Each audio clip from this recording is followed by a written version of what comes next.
Oh, hindi kayo marunong magmotor mga So what is up guys? Asan na yung susi ko? Tanginang what is up talaga. Ayun.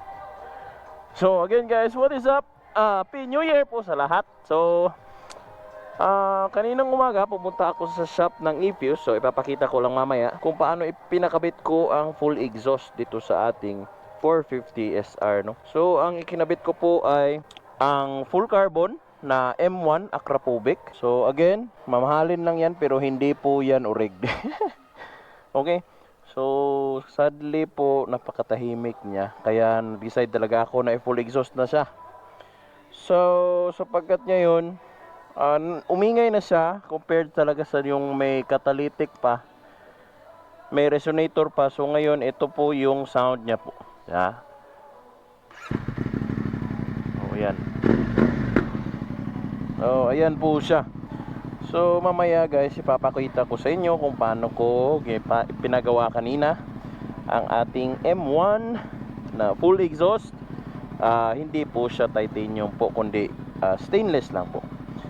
Pinaputol ko po yung ating catalytic na napakalaki po.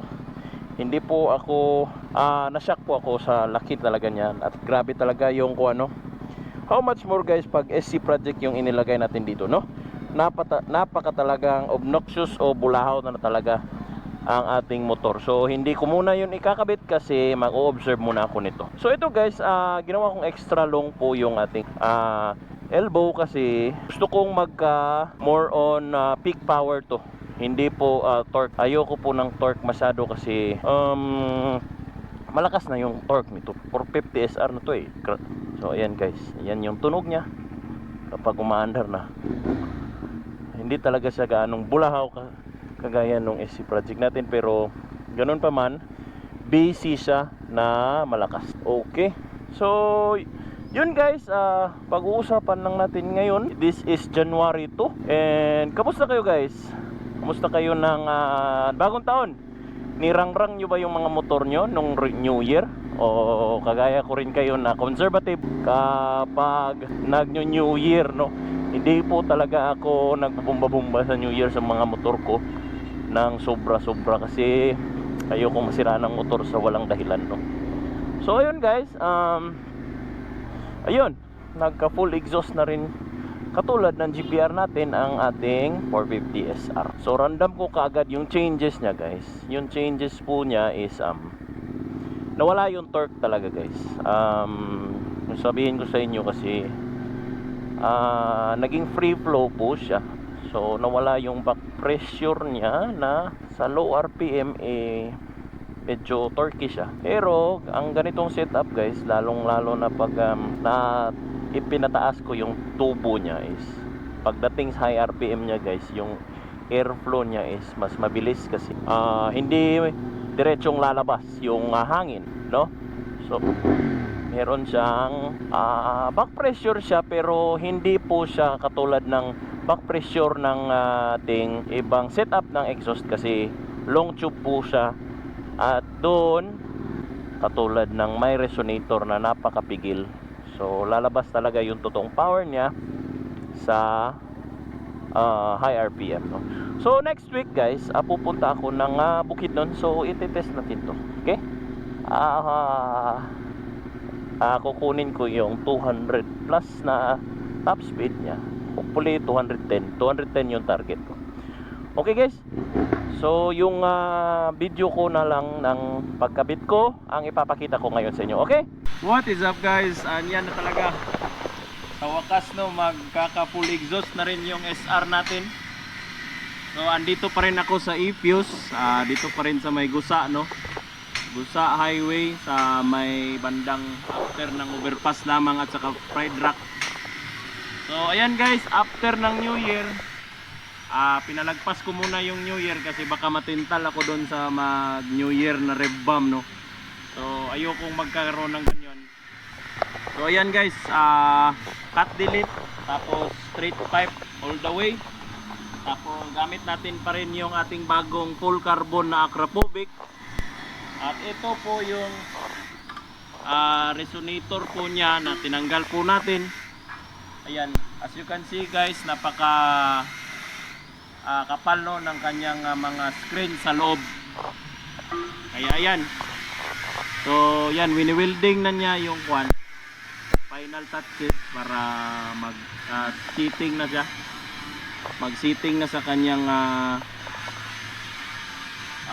kanyang final form. So nakita nyo na yung video kung paano yung di ba? Pagkabit ng ating full exhaust sa ating SR. So yun, iniwan ko doon yung GPR ko. Andun ka Benjo. So sa safe and sound pa naman. So walang nangyari, walang nagbago pa rin. Andun. Sabi ko sa kanya, ibalik niya yung old stock na carb dahil nahirapan siya sa cold start noon kasi napaka performance oriented na kasi ng ating GPR. Hindi yung mga needle niya is hindi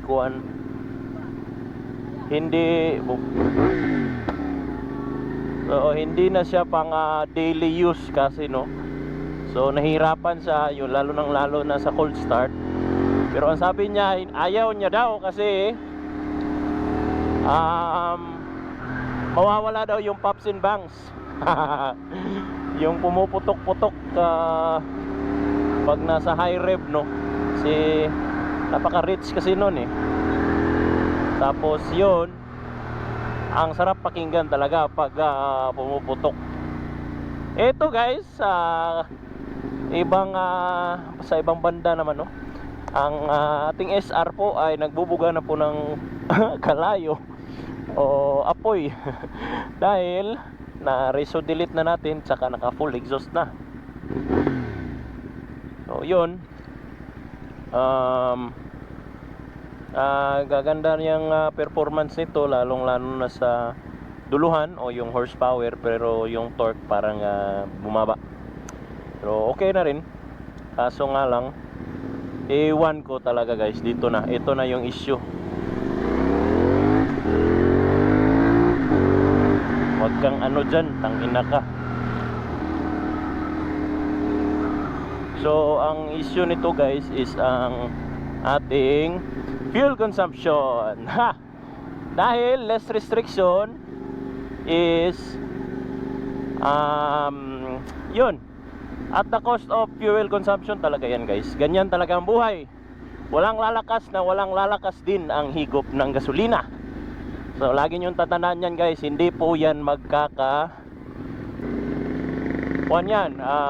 correlated, negatively correlated yan with each other, no? So yun, titignan ko kasi nag full tank ako kanina, nagkuuna na ng 1 bar no.